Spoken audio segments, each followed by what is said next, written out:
Okay. Okay, good morning, everybody. The topic I want to do today has to do to understanding the book of Bamidbar as a whole, and it'll focus on the last couple of weeks, but I'll try to understand what's special about Sefer Bamidbar. What I want to begin with is the real simple question. When you study Chumash, there's always what we call story or narrative sections and law sections. Let's open up the beginning of Parshat Balotcha and ask a simple question. Would you consider this a law section or a story section? I'll explain what I mean. Let's open up, I'll share my screen real fast, and we'll open up a Tanakh. Here we go, and we need the book of Numbers. Sorry. Okay, so let's take a look. Chapter 8, right? Okay, so God tells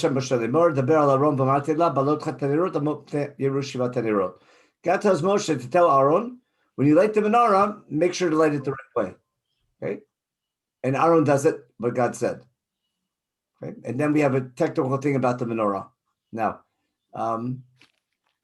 someone said this was a story section. But does anyone want to see this as a law section? Yeah. But if it's a law section, where does it belong?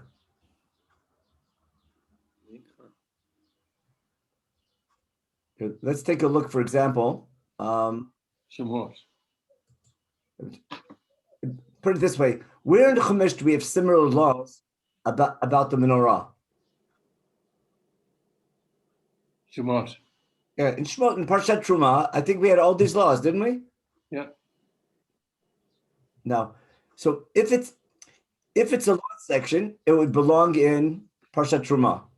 Are there any other laws about how to build the Mishkan or how to use the Mishkan in Sefer Bamidbar? Yeah. Are the laws about the Shulchan or the laws about anything else? Not really. Okay. So now, if it's a story, if it's a law, it doesn't belong here. If it's a story, actually it reads like a story because God told Moshe to tell Aaron to light the menorah. But also in Shemot it says God tells Moshe to tell Bnei Yisrael to build a Mishkan. And to I'll give you an example. Let's go back to Sefer Shemot for a second. Sefer Shemot. Here we go. In Sefer Shemot, let's take a look at chapter 29, for example. Here's what you do on to sanctify the Kohanim for the first 7 days. And then at the end of the parak, there's a commandment in Pasuk Lamed Chet. Here's what you put on the Mizbeach, bringing kvasim, the Korban Tamid every day.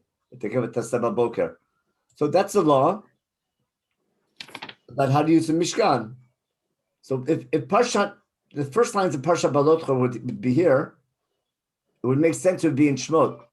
So my big question is, what's this law about the menorah? Even if it's in narrative mode, but it's definitely law as well. What's it doing here in Parshat Balotcha? It's connected to the previous Seder on the Nasiim. Explain what you mean. Sorry? Explain what you mean by it's connected to the... Because Aaron was upset that he couldn't, he was left out, as it were. And so it shows that he's actually got a job as well to do with the Mishkan. There's a Midrash, yes. Yeah. Okay, but is that... Let me try to explain your answer, and that'll clarify my question. You're bringing down what Rashi says. Are you explaining, listen carefully, are you explaining why this mitzvah was given or why it's recorded here? Why it's recorded here. Because let's say Aaron didn't feel so bad. Let's say Aaron was happy the fact that during these 12 days, he was doing 1,000 other things as well. Then he wouldn't light the menorah? No, the reason why Aaron's lighting the menorah is not because he was feeling bad. So the question that deals with is, why is it recorded here? But does that make sense at a pshat level? The Chumash recorded something because Aaron felt bad? I want to clarify. The answer you gave is a classic one everyone quotes from Rashi. But I want to point out how absurd it sounds. Because if Sefer Bamidbar is a book about either stories or laws, what's it? I'm trying to understand what's it doing here, and why is it every time Aaron feels bad, we have to add something that was said before. So again, Rashi's bringing down a point that the Nisim just brought their korbanot. Aaron feels bad, and wasn't that 12 days earlier? I mean, the Nisim were bringing korbanot for 12 days. Didn't Aaron already light the menorah already on the first day? I don't know. Yeah, he should have. Lighting the menorah is part of the Avodah in the Mikdash. Okay, so I was just stalling a little bit to get started. Let's go back for a minute. I think who's ever online now is online. I'll ask one more question here. If this is the story, let's go back to, let's put one more waiting room in. If this is the story, let's go back to Sefer Bamidbar. Sefer Bamidbar, here we go. Here. If this is the story, what's the next story?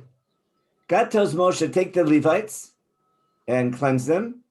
And basically, we're going to have a ceremony about how to take the Levites and transfer, I guess, the responsibility from the responsibility of the firstborn. So, when did this happen? This is not a mitzvah for all generations, is it? This is a one-time event where I'm transferring the responsibilities of the Bechor, of the firstborn, to the Levites in the Mikdash. When would it make sense that this story would take place? After the Chet HaEgel. This should happen right after Chet HaEgel? One would think so. Explain why would one think so? Because the Leviim didn't take part and it was their reward. If Chumash says that, or are you quoting Rashi again? Is there a problem with quoting Rashi? Nothing. No. But I want to clarify. There's a difference between what the Torah says and what do you call it? An interpretation that solves the problem. Now, there's nothing wrong with saying that God's decision to switch the Levim, the Levim with the Bechorim with the Levim was because of Chet HaEgel. But it never says that anywhere explicitly. Right, it says it now. Would there be any other reason? Give me any other reason why I would switch the responsibility of the firstborn with the Levites. Put it this way: what system makes more sense? Having an entire tribe working in the temple, or having the firstborn working in the temple? The tribe. But why would a tribe make more sense? It passes from generation to generation. That's right. Learning. If it's one tribe, it's a guild. Now, if you know your Sefer Dvarim, the Kohanim HaLevim, the Levites are they're an important institution to keep Am Yisrael going. We need Shevet Levi. We need one tribe dedicated to teaching Torah and learning, and that's why we don't have Nachala. Had it not been, put it this way, had not been for Chet HaEgel, the Levites would have had a Nachala and would have been like every other Shevet? Is that the understanding? Or was that part of God's original plan? Let me ask you even a better question. What's the reason why the firstborn are chosen to serve God? Remember, Kadesh Li Kol Bechor. Why is every Bechor holy? Traditionally, the firstborn are the ones that serve God. Priests. But why would the firstborn, what obligates the firstborn to be in the service of God? What did God do for them? It was Makat Bechorot. That's right. Now, does that apply to all generations in Pshat? No. Yeah. Only the firstborn who were taken out of Egypt are dedicated to God because God saved their lives. But there's no biological connection between the firstborn who came out of Egypt and the firstborn who are going to be born hundreds of years later. Don't you agree? Let's say Levi himself was saved from Makat Bechorot. Then all of Levi's grandchildren, or progeny afterwards, are thankful because God saved their grandfather coming out of Egypt. The Jewish people were saved coming out of Egypt, so all of Am Yisrael is indebted to God for taking them out of Egypt. Because we wouldn't be here if it wasn't for that. But there's nothing unique about the firstborn other than the first generation. So I could have a different reason of why the firstborn, why I moved the firstborn to the Levites. It could be that God's original plan was the Levites to serve God. But thematically, because the firstborn were saved from Makat Bechorot, they had the original obligation, and later I'm switching it to the Levites. Once we leave Egypt, then I can switch that for future generations. If we have time, we'll get to that later on. Oh, but what I want to figure out today, now we get to work. Now I think whoever came online, I was just stalling till everyone came online. Now I want to talk about what's going on in Sefer Bamidbar and when all these events happened. Let's go back as far as dates. When does the book begin? And what date? No one remember what date does the book begin? Rosh Chodesh Iyar. The first day of the second month. Yeah. How do we know that? It says so, right? It says so. And what did we do and what was the first topic of the book? We counted the people. Remember, on the first day of the second month, we count the people.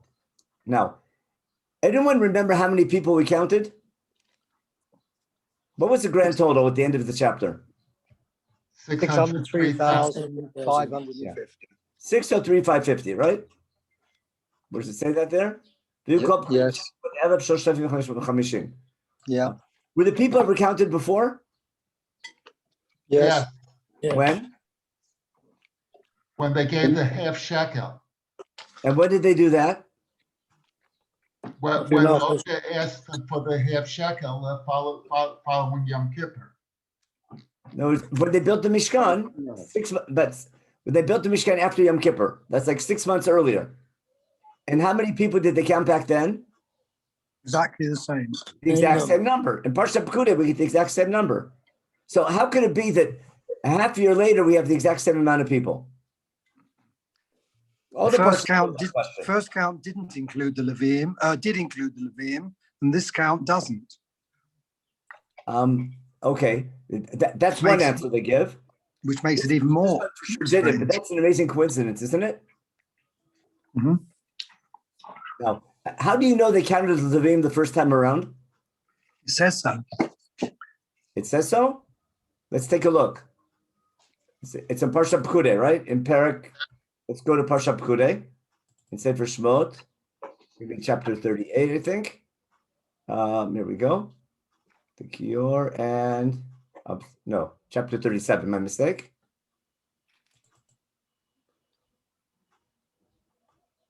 Wait, where's Parshat Pekudei? Shem ben Amishcha. It's after this. It's after this, right? Oh, here we go. Right here. I'm sorry. It was chapter 38.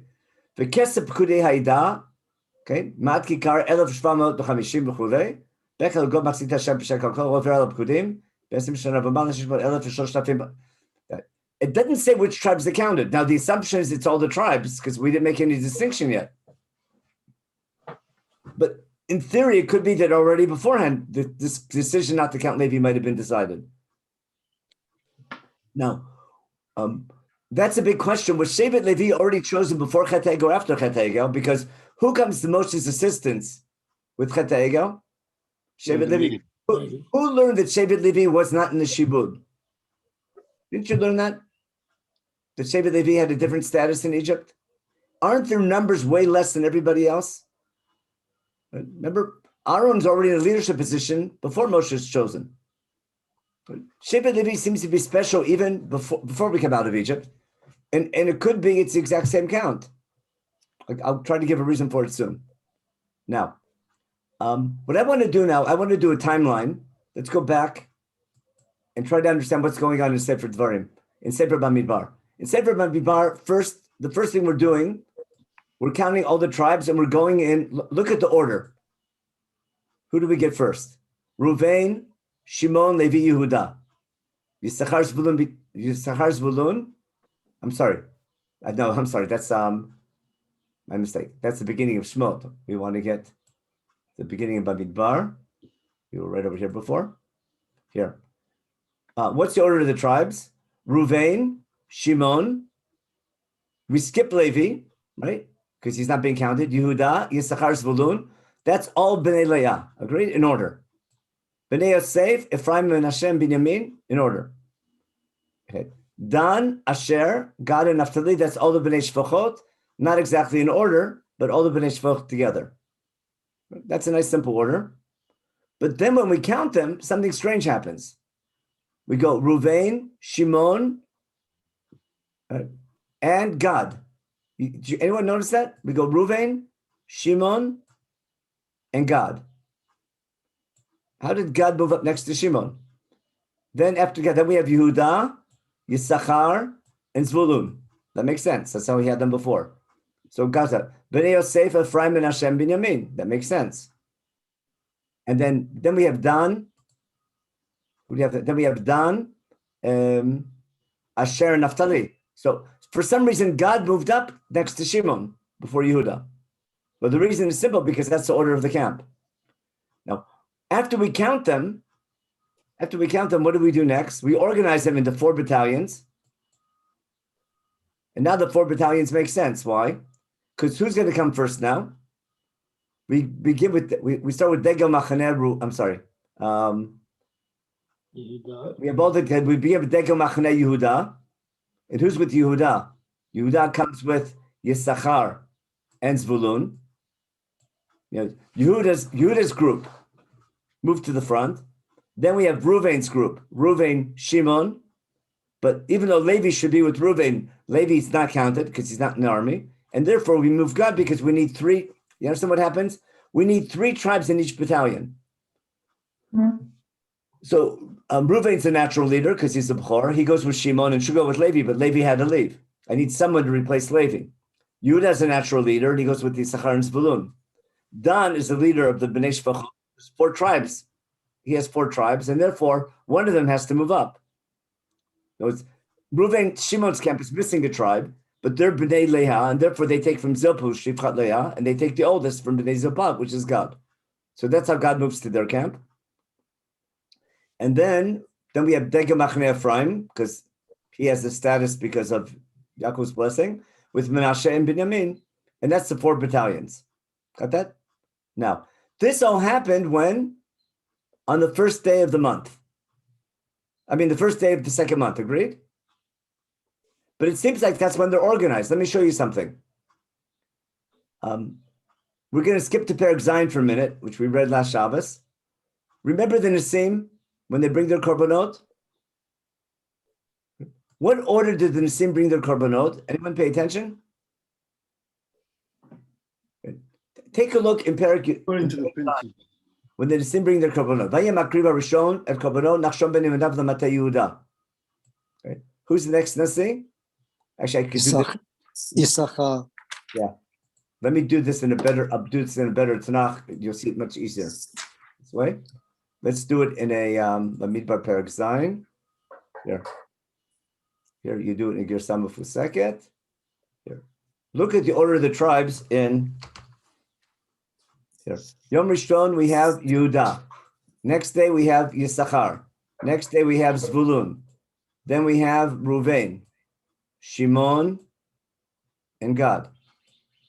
Ephraim, you catching on? Menashe, Binyamin, Dan, Asher, and Naphtali.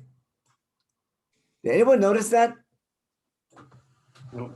That the order of the Nisim is the exact same order as the battalions that are going to travel, which weren't set up to a month later. Because when's this happening? Chanukhat HaNisim is on what day? First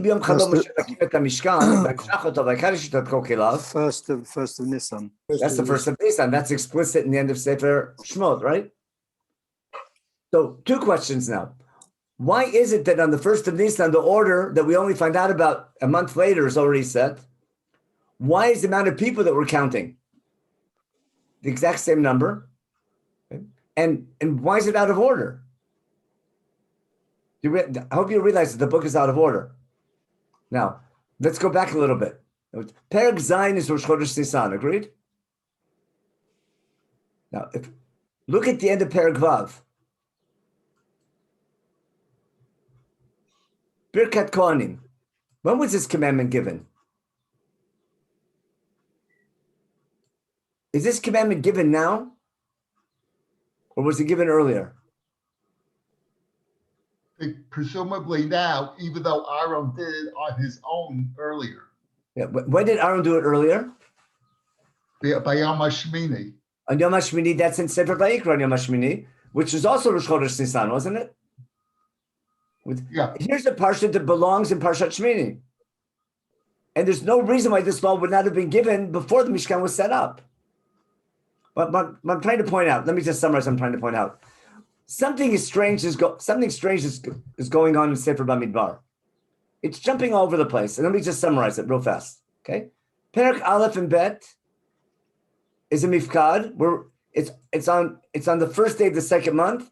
It's a mifkad of the tribes, getting them ready to go to war.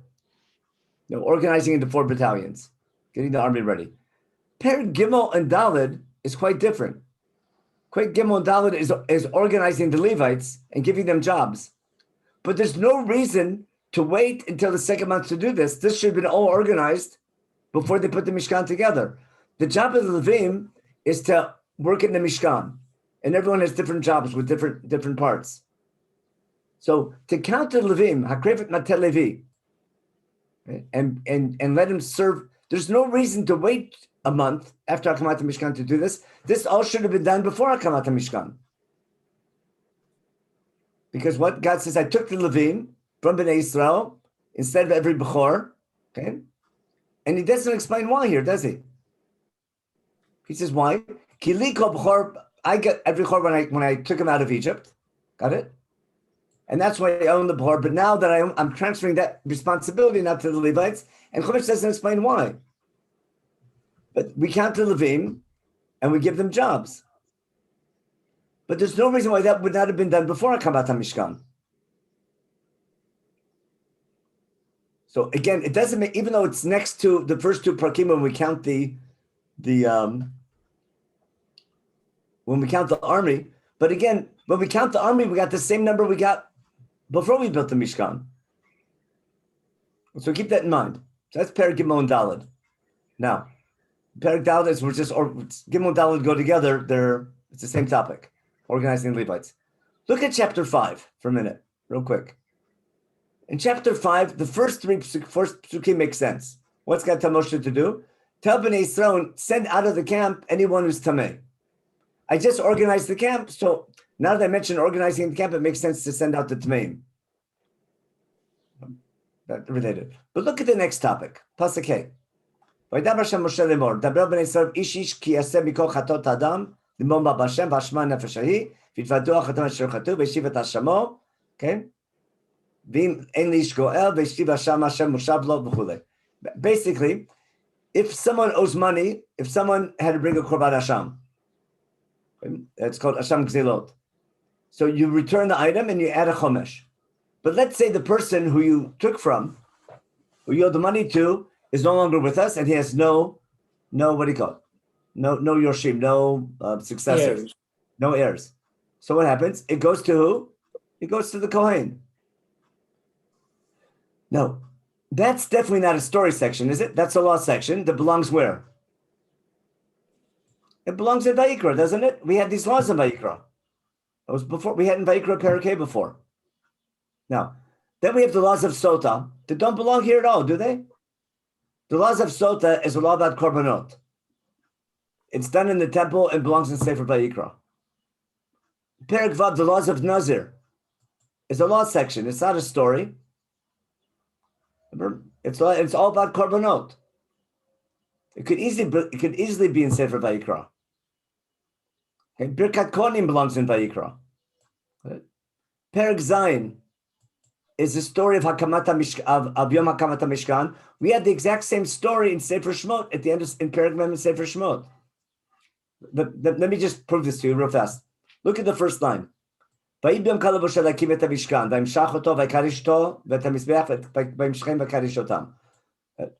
to show you exactly when that happened. If I go back to Sefer Shemot Perek Mem,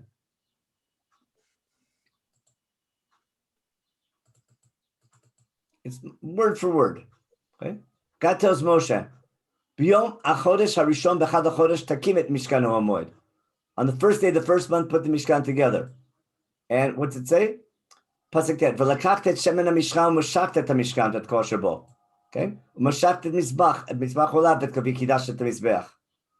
Okay? So I have Hakamat ha-mishkan, Mishicha, and Kiddush of the Mishkan and the Mizbeach. And Vayi b'chodesh Rishon b'chashen nishnet b'chad ha-chodesh ukam ha-mishkan. And Moshe puts it together. It does all the Mashiach. So the story of what's happening in Perek Zayin in Sefer Bamidbar already happened in Perek Mem in Sefer Shmot.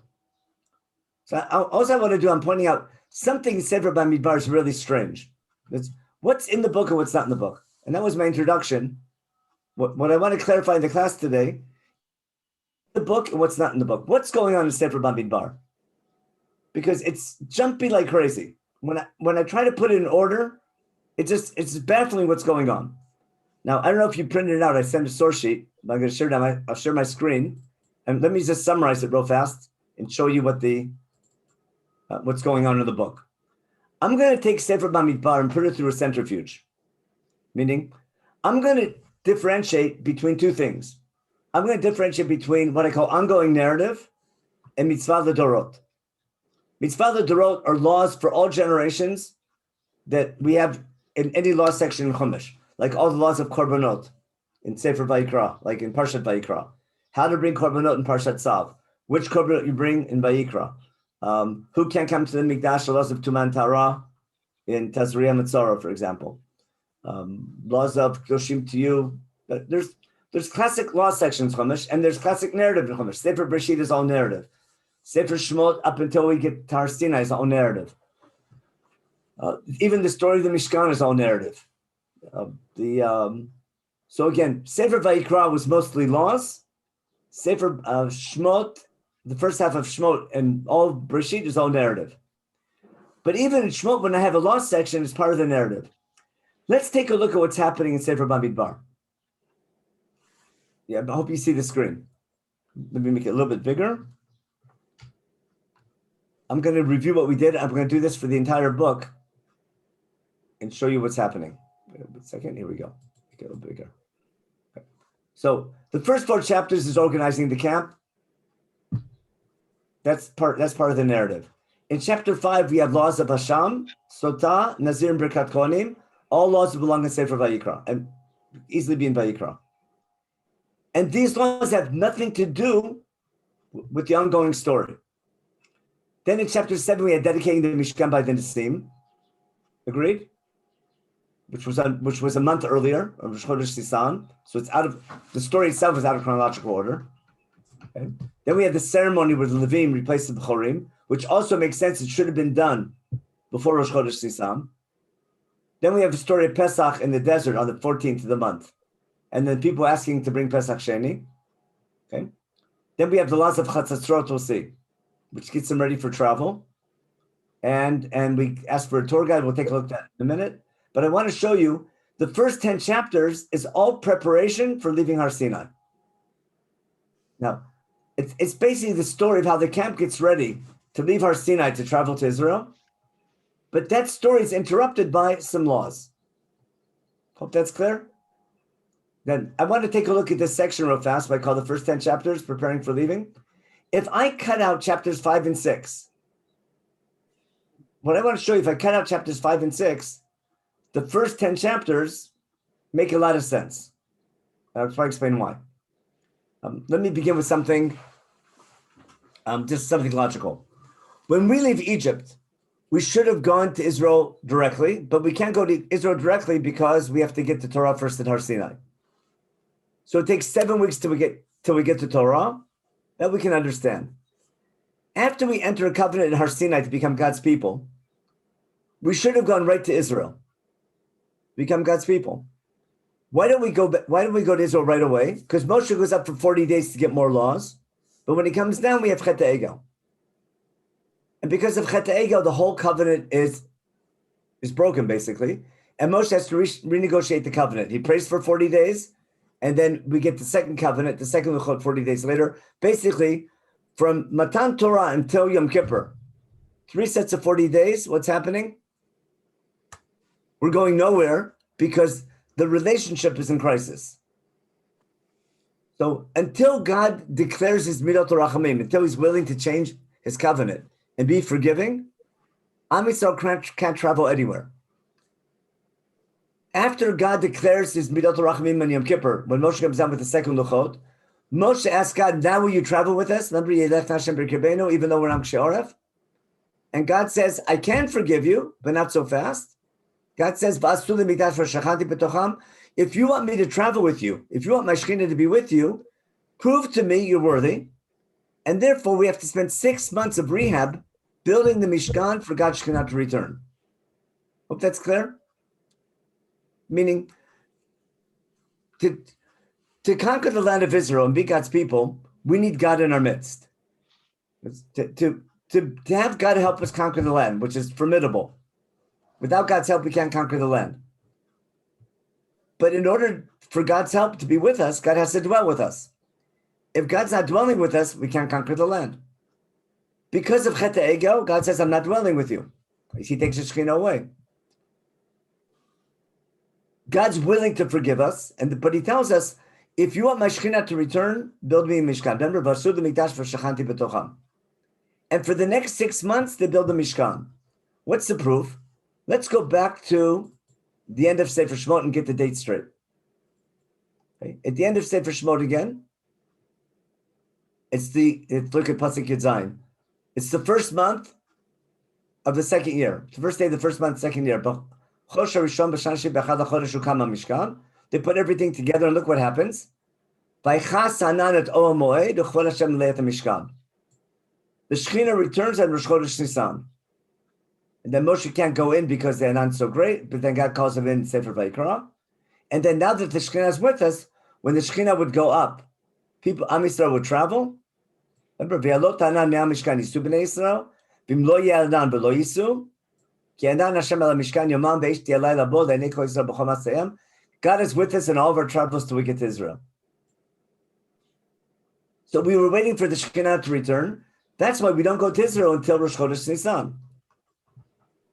Now, in Sefer Vayikra, we have an event on the exact same day. If I go to Sefer Vayikra chapter 9, remember there's the 7 days of Miluim. What happens in chapter 9 on Yom HaShmini? Okay, God calls Moshe, tells him to bring these special korbanot. Why? Because God's glory is coming on this day, bring these special korbanot. Okay, and God told Moshe, Ki hayom Hashem nira lechem. That explains why Yom HaShmini is Rosh Chodesh Nisan. And on that very day, what happened? In Pasuk Habet, by Saron et Yadav, Alam by Varchem v'Yach, when Aaron did the Korbanot, he did Merkat Kohanim. I'm trying to show you that chronologically, the last chapter of Sefer Shemot is the exact same day as Yom HaShmini in Vayikra, and now it's the exact same day as Perek Zayin in Bamidbar. Got it? Uviyom Chalom Moshe lakim et HaMishkan. Got it? B'imshach oto, that's the same day. And on the same day they dedicate the Mishkan, what happens? Then the Sim bring the Korbanot, and they bring what's called Chanukat HaMizbeach. They all bring the same Korban, and they dedicate. So I'm trying to show you, if I'm going to Sefer Bamidbar, that chapter 7 is a continuation of Shemot chapter 40, chronologically. Not only that, if I go back to Perek Vav at the end, Birkat Kohanim, which precedes Hakamat HaMishkan here, is the same day also. So chronologically, the end of Perek Vav, even though it's a commandment, must have been given, or was first performed on Rosh Chodesh Nisan, and then the narrative of chapter 7 continues. Got that? Now, what happened on that day? Why is this topic in Sefer Bamidbar? Why is it not in Shemot? Who remembers what the Nisim brought? Let me stop the share for a minute. What did the Nisim bring besides a lot of meat? I got a lot. They brought wagons. And bowl. Why did they bring wagons? To carry. To carry the Mishkan. Now, notice if the thematic topic of the narrative of Sefer Bamidbar is getting ready to leave Har Sinai to travel to Israel, then all the topics we have here are about travel getting the camp ready to travel to Israel to conquer the land. That's why we count the army, or we'll say recount the army. That's why we organize them. That's why we organize them into battalions. Okay? And that's why we mentioned the story of the wagons, because we need the wagons to carry the Mishkan. So even though the event happened earlier, from the perspective of Sefer Bamidbar, it's part of our preparation for conquering the land.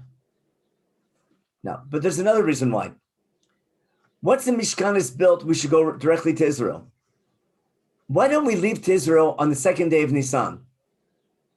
We built the Mishkan, the Shekhinah returned. Why don't we go the next day? Why don't we go on the second day of Nisan and move to Israel? Why don't we start the march right away? Anyone know why? The answer is real simple. There's a Kiddush going on. Because on the very first day, pay attention what happened. On the very first day, when we build the Mishkan, when the Shekhinah returns and the Mishkan is set up, what happened? First, the Nisim bring wagons, and they divide it up based on the needs. And then, in addition to the wagons, vayakrivu Nisim et Chanukat HaMizbeach b'yom himashach. Vayakrivu Nisim et Korban b'fnei HaMizbeach. They also dedicated a flesh Kiddush. And they all brought this on the same day. God says, they all came on the same day. God says, they wanted to bring the presents all on the same day together. And God says, slow down, one day per Nasi. So parenthetically, what happens? We get all the Nasim day by day. Got that? But at the end of the parak, in Pasuk Pei Daled, we're going back to Rosh Chodesh Nisan. On the day it was dedicated, they brought everything on the same day, and God said, slow down one a day. And that was the Chanukah Mizbeach after it was anointed. On that very same day, the Nisim brought all these korbanot. And because of that event, God was able to talk to Moshe Rabbeinu from the Oel Moed. Up until then, God spoke to Moshe from outside the camp. After the Nisim and Rosh Chodesh Nisan brought their korbanot, that enabled God to talk to Moshe in the Oel Moed inside the camp. And that's why it's highlighted at the end of Parshat Naso. That's like the highlight of the day, that now God can talk to Moshe from the Oel Moed. But because of this 12-day Kiddush, we don't travel. When it's over, it's Erev Pesach. That's going to be chapter 9 in a minute. We'll see. In other words, it's this 12-day Kiddush is going to delay our travel to Israel. Now watch what happens.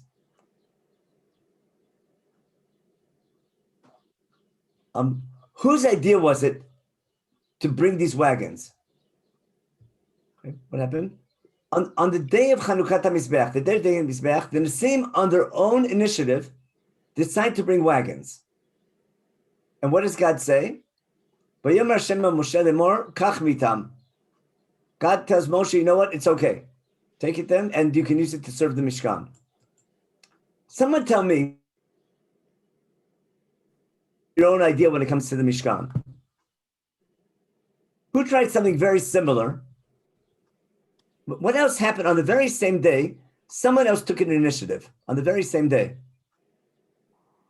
The Avihu. That's right. And what did they do that they weren't commanded to do? Took fire into the. They brought fire, and God got really angry, didn't he? And he punished them. What happened now? On the very same day that Nadav and Avihu took an initiative, and God was terribly upset, and they died, the Nisim take initiative, and they bring something that God didn't command.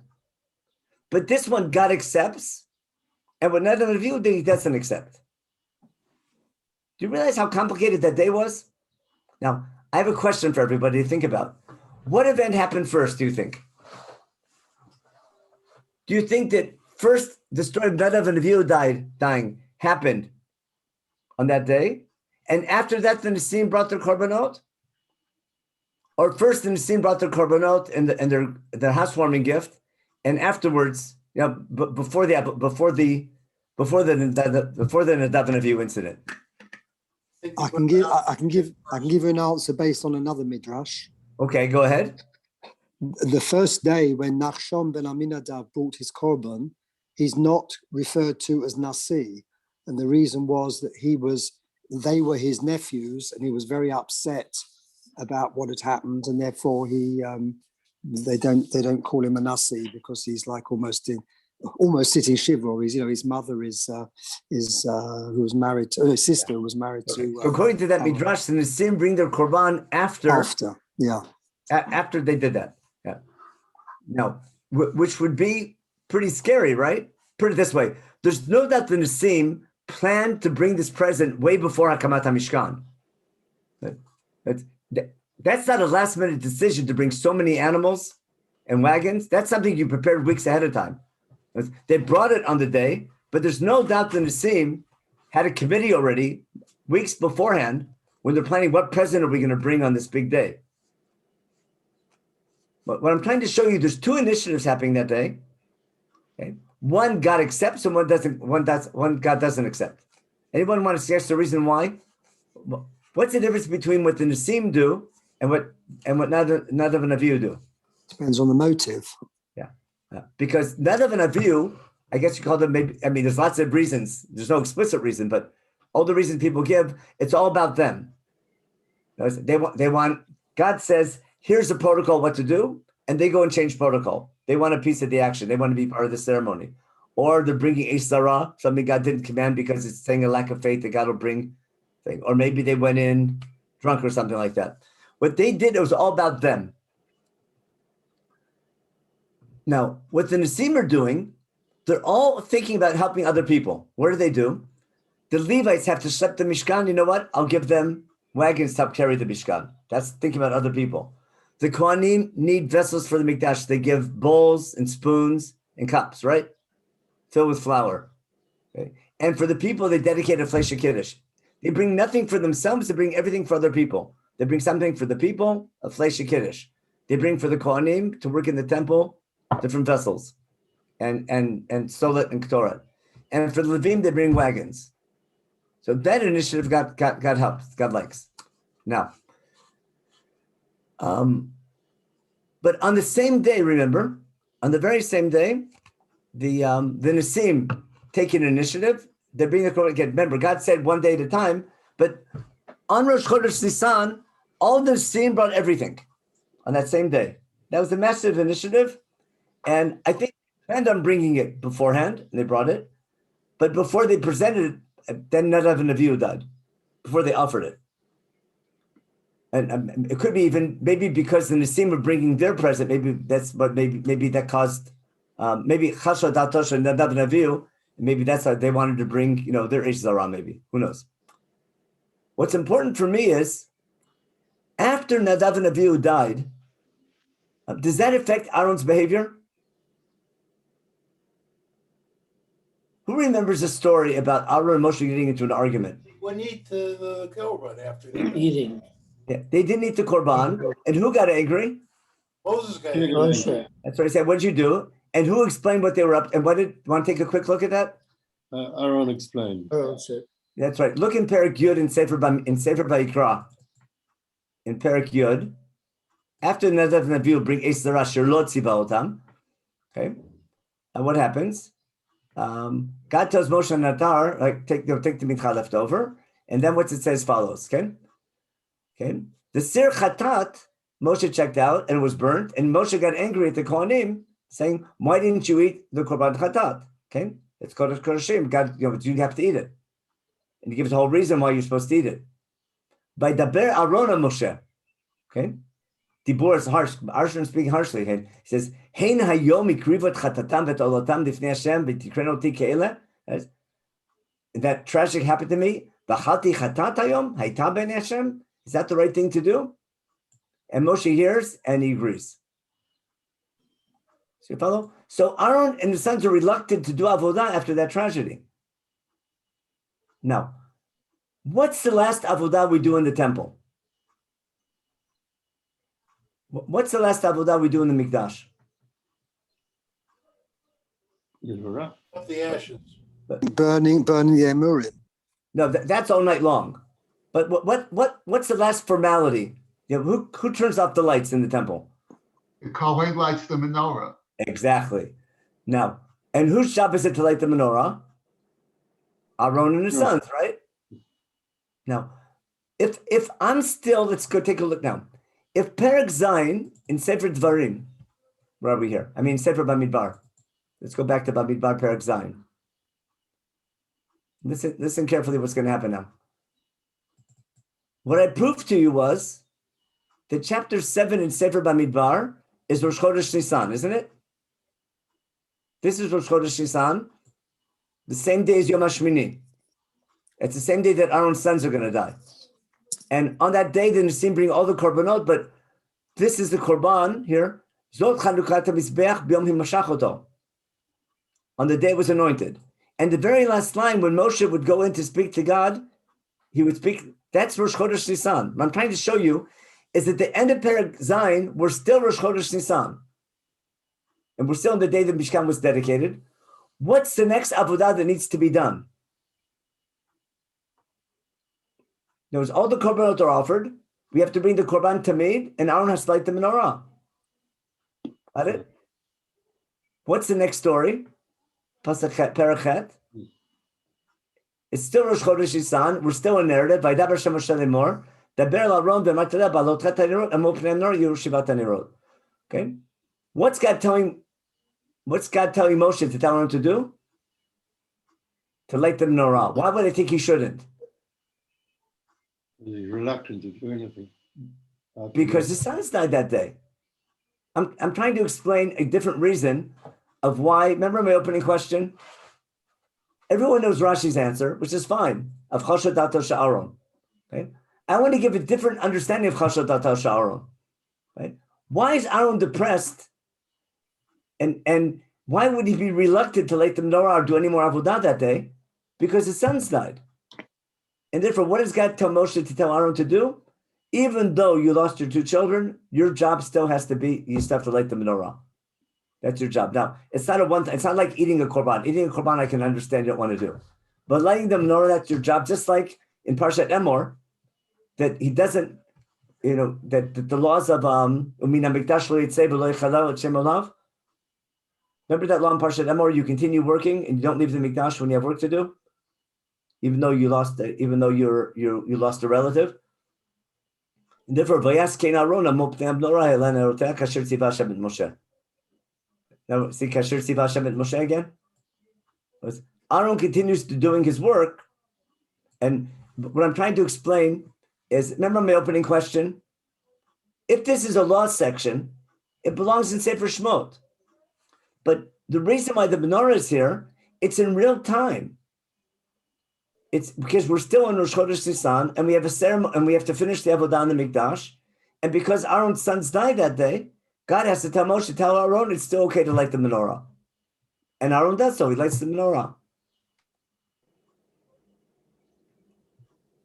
Now, what else happened on that day? On that very same day, on Rosh Chodesh Nisan, we have the ceremony. Now that the Mishkan is built, we're going to have an official ceremony where we transfer the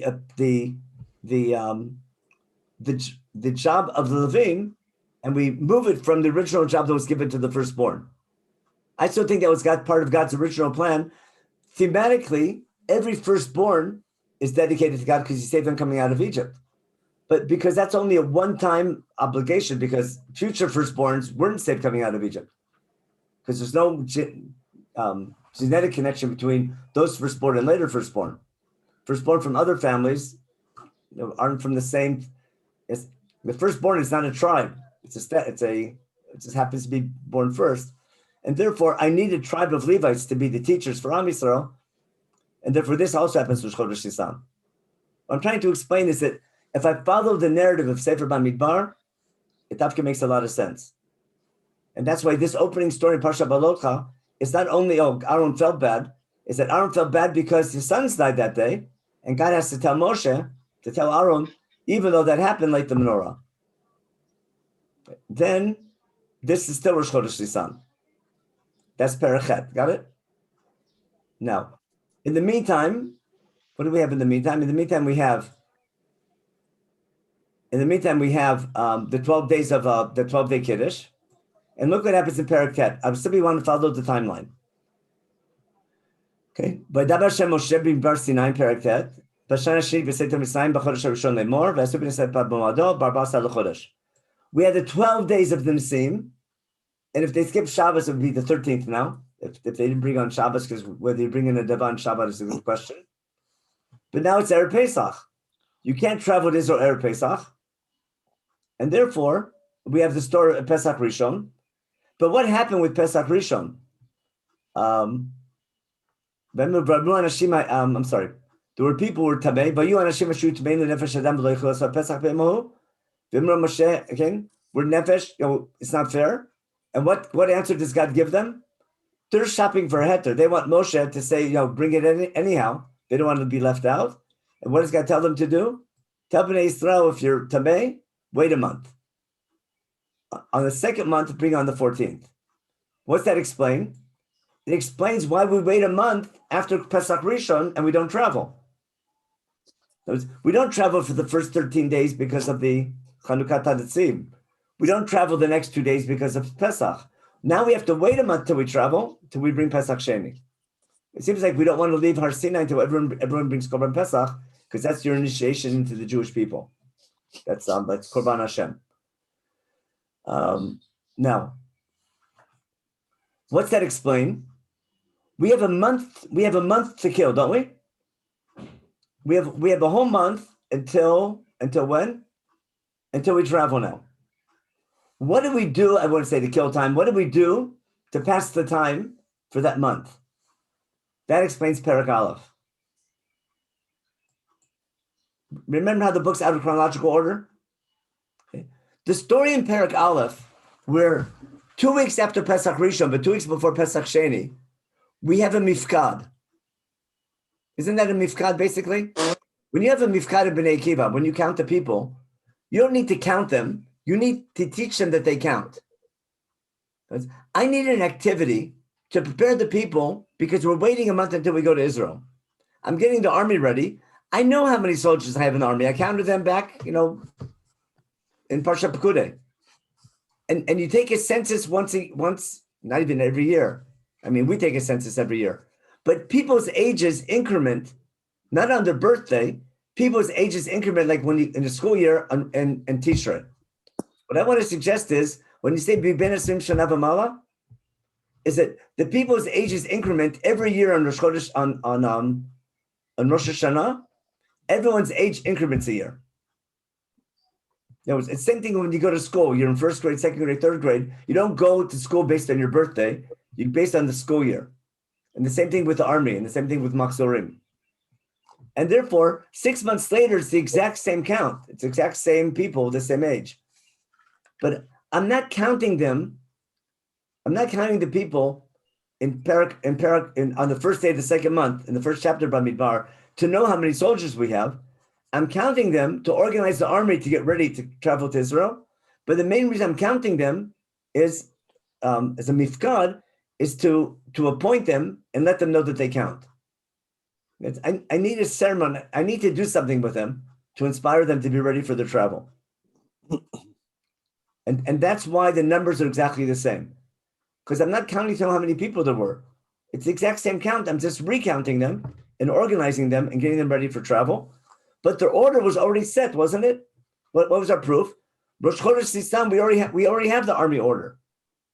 Remember the order of the 4 battalions of 3 tribes each? We saw that with the Nisim already. But what I'm trying to explain is, because of Pesach Sheni, I need to do something on Rosh Chodesh Nisan in between. Now, why is the book out of order? That's going to be my last topic now. I want to explain why the book is out of order and what's going on. So let's go through now the book and see the next events. We are in Perek Tet, Pesach Rishon, Pesach Sheni, right? Now we're about to travel. What are we told here in Pasuk Tet Vav? It should be here. We have Pesach Rishon and the laws for Pesach Sheni. Now, this takes us right back to the end of Sefer Shemot. Uviyom hakim et hamishkan ki sanam et mishkan lo haidut over v'yalayla bo kiniyot tamid anani chasena. That's copy paste from the end of Sefer Shemot when the Mishkan was built. We're back to Rosh Chodesh Nisan again. And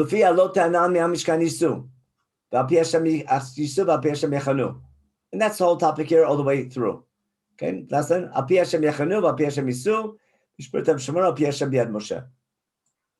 But now we're ready. These psukim here is picking up from the end of Sefer Shemot, and we're ready now to travel. In the meantime, we had to wait a month and a half because of Pesach Rishon and Sheni. But now we're ready to travel now that we brought Pesach Sheni. But before we travel, what do we need? We need to make chatzotzrot. There's a commandment to make chatzotzrot kesef. For what? We need to, that's part of our travel strategy and how to travel. And then what happened? On the 20th of Iyar, 3 days after Pesach Sheni, the Anan goes up and we start traveling. But that explains why we took it so long. It took us almost a year till we left Har Sinai. From the time we arrive to the time we leave, it's almost a year. The 20th of Iyar, 10 days before Rosh Chodesh Sivan, again, almost a year since we arrived. And then how do we travel? Okay. And where do you go? They go, no, what belongs here? Bet and Bamidbar belongs here, doesn't it? The order of the camp, of how they travel.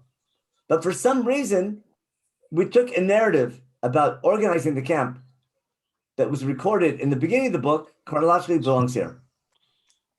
Okay. Now, that's how they travel. Then Moshe needs a tour guide. So Moshe offers Chovav, his brother-in-law, a job to be a tour guide. He says no, then it seems like, and then he says yes. Okay. And then by Yisumi HaRashem, by Derech Shosh Yamim, Baron Brit Hashem Nosei Lefnem Torah Menucha, and by Bin Soaron, that ends the unit. Now remember, this section is in the back, upside down nun. This is what should have happened. This is the ideal. We should have, at this point of the first 10 chapters, we should have traveled and gone to Israel and everything would have been great. What happens instead? Everything up until Perek Yud is wonderful. We're getting the camp organized, nothing negative happens. From chapter 11, now look at the chart I gave you. From chapter 11, everything is bad. Total disruption, isn't it? Chapter 11 is the mitavim and the mitonanim and the mitavim. And then we have Zephaniah being appointed. Chapter 12 is the sin of Miriam talking against Moshe, which also holds up our travel. Then we have the sin of the spies, and people die. And the people died there as well. In the Korach rebellion, chapter 6, tons of people died. Then later in chapter 20, Moshe and Aaron's sin was made Merivah. They're not going to come into Israel. We have the war with Arad. We have the sin of Nachash Nechoshet, and people die. Then we have the story of Balak and Bilam, and the sin of Baal Peor, and more people die. Or basically from chapter 11 to 25, what do we find? This entire section here. From chapter 11 to 25, what do we find? Instead of the story of how we conquer the land of Israel and get to the land, we have the story of why we don't make it and who doesn't make it. It's like a tragedy, isn't it? But notice, from chapter 11 to 25, it says everything's bad. Except one story about the only good stories is conquering Ever Yarden in chapter 21 of the war with Sichon and Og. Other than that, everything is a disaster and explains who doesn't make it. Now, starting from chapter 26, there's no more sinning anymore. We take a census because it's the 40th year. We take a census who's going to inherit the land. We have Dars of Sofchad, who want a part of the Nachala. Moshe is told to die, and Yeshua is appointed to take over. We have the war against Midian. We have the 2.5 tribes taking their Nachala and promising to fight. And we have the borders of Canaan, the commandment to conquer the land. Basically, everything from chapter 26 to the end of the book is basically the new generation getting ready to go in. So if I make this smaller for a minute, if I take the book and try to organize it, make it a little bit smaller, we go here. If you have the page looking at it, it'll make life easier. I can take this book and basically, what happened here? Okay. I can take this book on the left column and look at the ongoing narrative. It divides into 3 distinct sections. The first 10 chapters, right, Aleph to Yud, is the first generation preparing to leave, and everything there is fine. Then I have chapter 11 to 25. Everything going bad, and who doesn't make it. And then the third section is the new generation getting ready to go in. Again, no sinning again, but only preparation and good things happening. You follow the three sections of Sefer Bamidbar? Now, we'll get to the right column in a minute. Because as this story develops, what's happening consistently in the book? The ongoing narrative is consistently interrupted with laws from Sefer Vayikra. Hope you noticed that. That's a phenomenon. I'm not explaining why, but that's the reality. The reality is that as the book develops, for some strange reason, and it's unique to Sefer Bamidbar, I consistently interrupt the ongoing narrative, like 4 or 5 times, with laws that clearly belong in Sefer Vayikra, that Chumash took them from Vayikra and inserted them instead in Sefer Bamidbar. I'm not explaining why. I'm saying that's given. You just see it. Remember the laws after the sin of the spies. We have laws about nisachim. Let me undo those things. We have laws about nisachim, and we have laws about korban shogeg and mezid. We have laws of tzitzit and nisachim, and nobody else. How much flour you bring and how much oil you bring for a korban and how much wine. Compensation for Shevet Levi, Paraduma, for sure belongs in Vayikra, with the laws of Tuma and Tara. The laws of the Musafim in Perek Chavchet and Chavtet, in Parsha Pinchas. That for sure belongs in Vayikra, it belongs in Parsha Demor, with all the other, with the exact same holidays and the same laws. So for some strange reason, that's interrupting. I'm going to get to that in a minute. I want to return to, why is it that the book begins with the census? Why is it's clearly starting the book with counting the people in the first 2 chapters out of chronological order, for sure is strange. There's no doubt about that. But there's something amazing happening. The same thing happens in the last section, because the last section also begins with the census. Remember chapter 26? But the census in chapter 26 is also out of order. Let me explain why. Remember, nothing goes wrong from chapter 26. The last time anyone dies in Sefer Bamidbar is going to be after the sin with Bnot Moab. In fact, when Pinchas spares the moment and saves the people, that's the last time anybody dies. A quick little reminder of that, in case you forgot. Moshe Rabbeinu says this in Sefer Dvarim, chapter 4. You know the psukim by heart. What's Moshe tell the people? In Nechemya harot, you saw what God did to Baalpor. Anyone who followed Baalpor, God destroyed. You who remained loyal to God, you survived. That's Moshe's speech in the 40th year, basically. The last time anyone died was the sin of Baalpor. What's that explain? If I go back now to Sefer Bamidbar, something really strange happens in Sefer Bamidbar. At the end of chapter 25, we have the sin of Bnot Moab is chapter 25. And 24,000 people die. 24,000 people die in the Magifa. Last pasuk in Balak. Then we find out who Pinchas was and his reward. After the sin of Bnot Moab, God tells Moshe, Sorta Midyanim bikitem otam.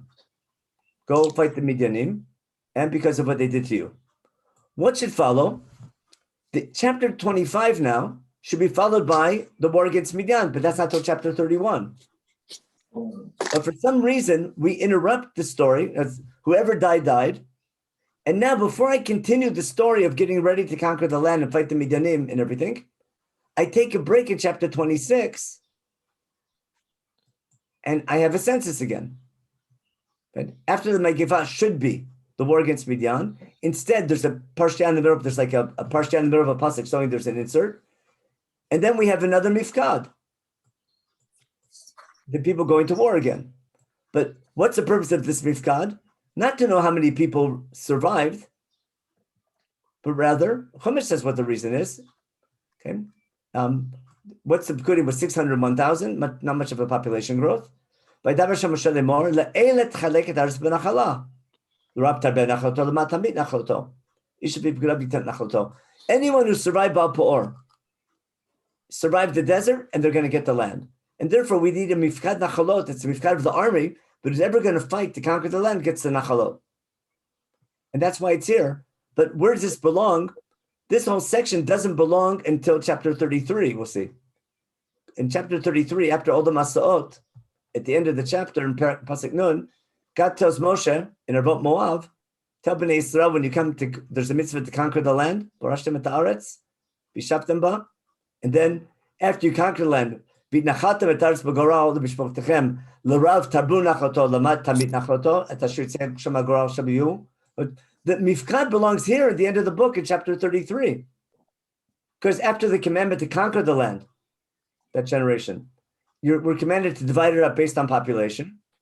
And then in chapter 34, we're told, these are the borders of the land. Okay? These are the borders of the land. These are the people who are going to be in charge of parcelizing the land, a leader for every tribe. And then we're going to set aside the seas of the Levites and seas of refuge in chapter 35. And then we're going to finish the Bnot Tzafchat story in chapter 36.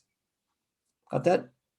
So if I'm looking at the book, if I go back to my chart, I hope you follow that. If I go back to my chart, now this census here, actually the census followed by the daughters of Tzafchat story and Moshe being told to die, these two chapters, these two sections here clearly belong at the, let me mark this, annotate here and here.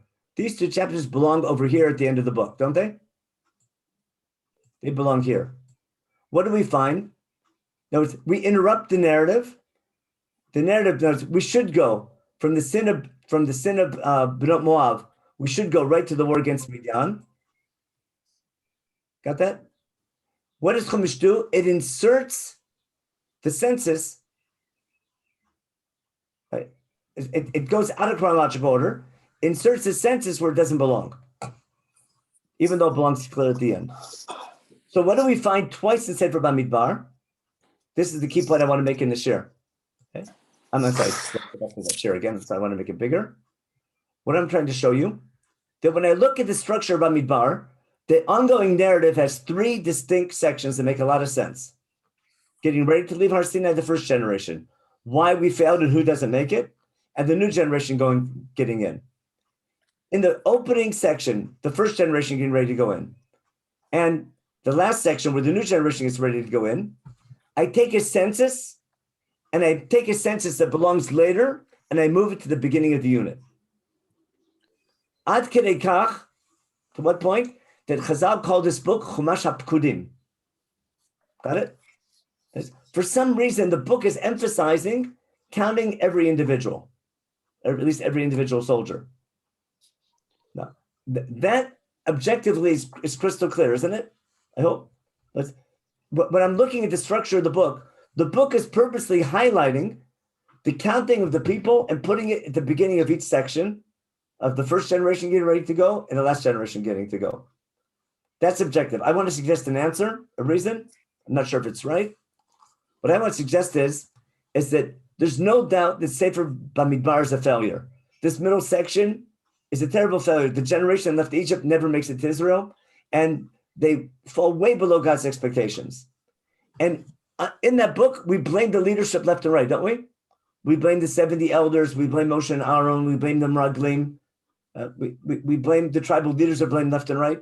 You can always blame the leadership for things going wrong. But on the other hand, the fact you can blame leadership doesn't mean that people don't have individual responsibility. And the need to know that every person counts.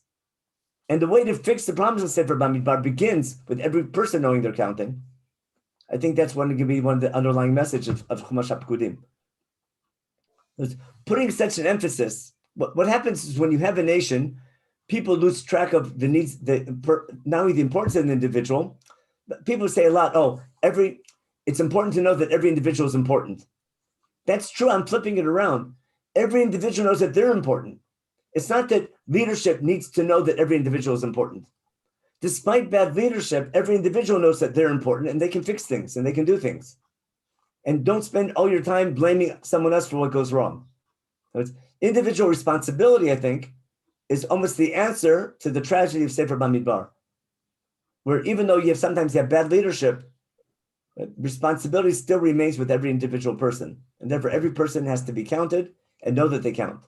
And that's, again, I'm not saying for sure that's the reason. I'm just giving an insight. The main thing I'm trying to show you as far as the structure of the book, that's what's happening. Now, I have 2 minutes left. Let me just, about the second half of the book, all the interruptions, that's intentional. And I call this intentional insert of laws from Vayikra.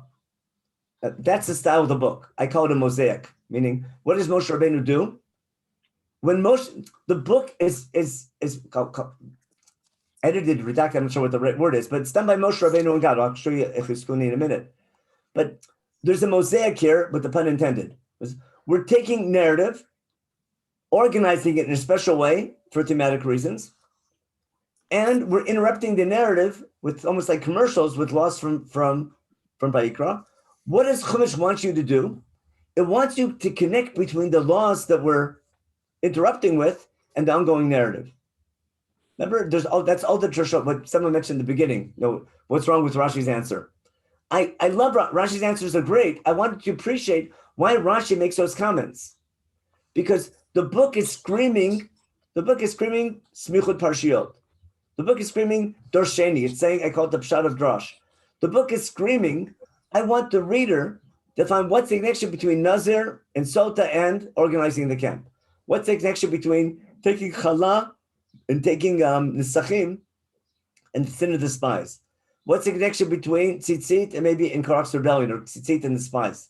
What's the connection between Paraduma and the generation dying in the desert? Or the sin of Aaron and Moshe or something?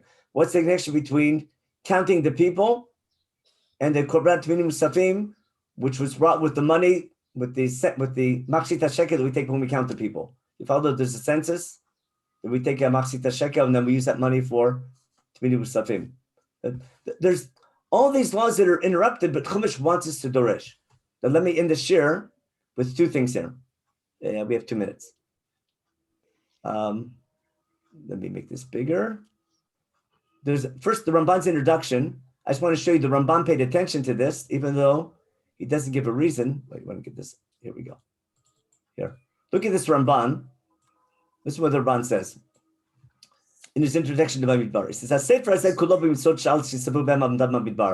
all this book is only narrative. There's no laws for future generations. It's only about things that happened in the desert, the miracles that happened, and telling all the great things that God did for us in the desert, all the amazing things that God did for us. Okay? In the first part, he did all the miracles God did for us, and then how to divide up the land. It says, that was the whole right column, except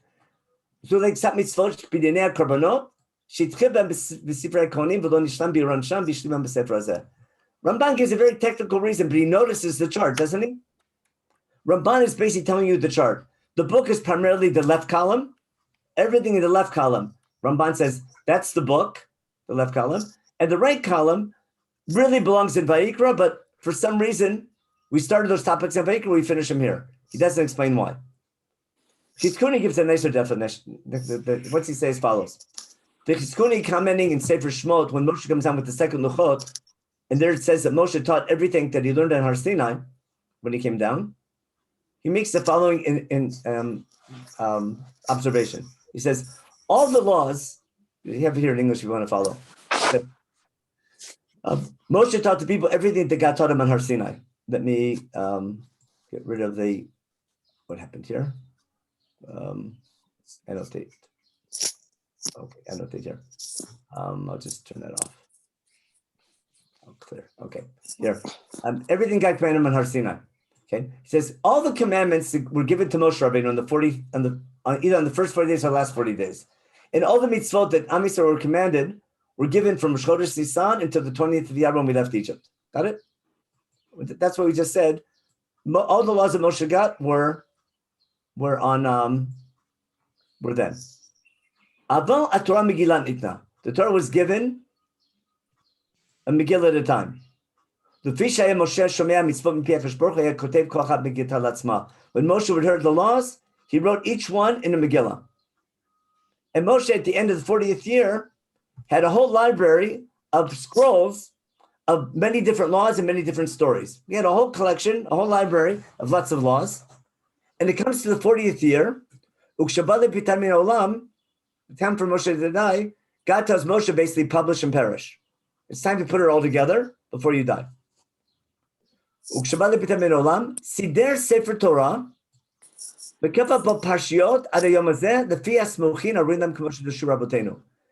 does Moshe Rabbeinu organize Chumash? What does he do? I'm sorry, I wrote this wrong. What does Moshe Rabbeinu do? He takes all his parshiot and he organizes them not in chronological order and not necessarily in topical order. He puts them in basic order, but he changes the order. Why? What Chizkuni is explaining is that when Moshe writes down Chumash, or God and Moshe Rabbeinu Incorporated write down Chumash, it's purposely out of chronological order at times and purposely jumpy, like mixing narrative with law sections on purpose, because what does Chumash want the reader to do? He wants to do drashot. It's Smichut Parshiot. Got that? Remember the question being, what's wrong with Rashi's comment? Rashi's comment are right on the mark. But why is Rashi doing that? Because the structure of the book is begging that. When a book is so jumpy, what I try to show you today, Sefer Bamidbar is extremely jumpy. Jumpy as far as its chronological order, it's jumpy. It's jumping between story, narrative section and law sections that aren't connected.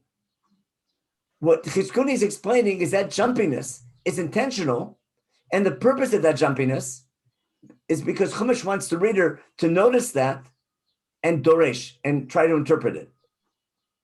Okay? And that's why there's so much interpretation, and that the book is begging interpretation and insights. Now, what's the correct interpretation? I don't think there's a correct, there's no one unique interpretation.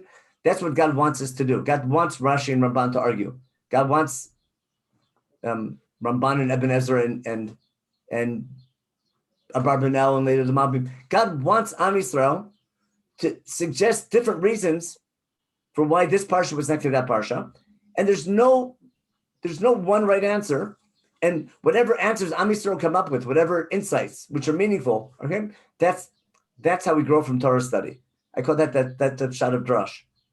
And basically, the way Chumash is written and the way God gave us Sefer Bamidbar, it's not only begging midrash, it keeps Chumash alive and makes Torah study, and that enables you to apply it to every generation in every new situation. So that was my little take on, my time's up, we finished already. But I'll answer questions real quick. That's what I want to share with you about trying to understand what's going on in Sefer Bamidbar. I tried to point out in the beginning how jumpy the book is, which was the confusing part in the beginning. But that was the goal, to show you the book is confusing.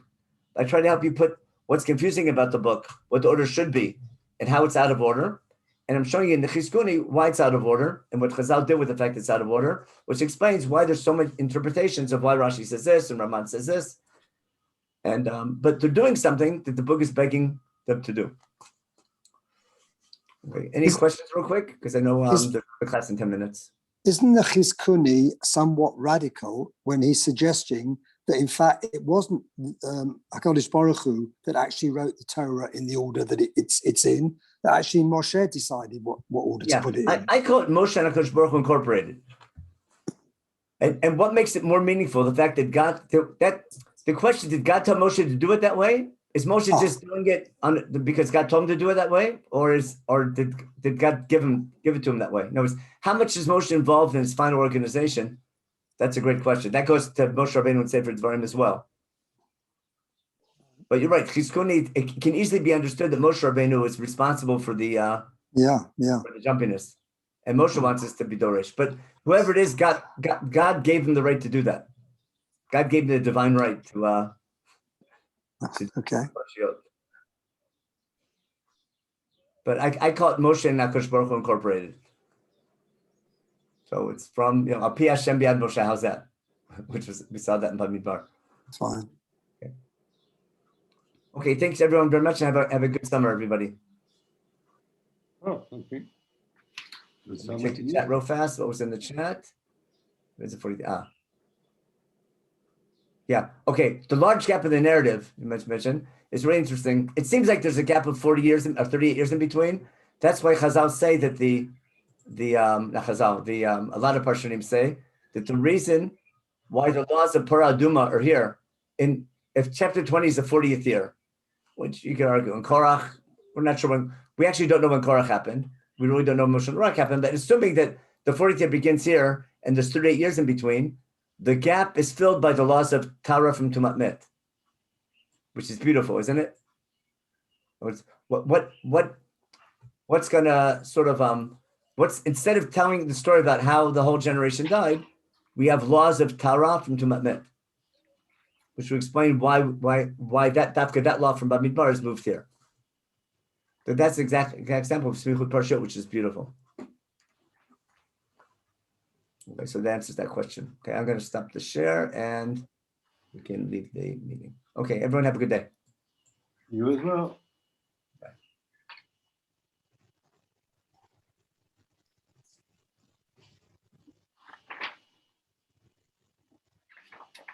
Bye, Mitch. How you doing?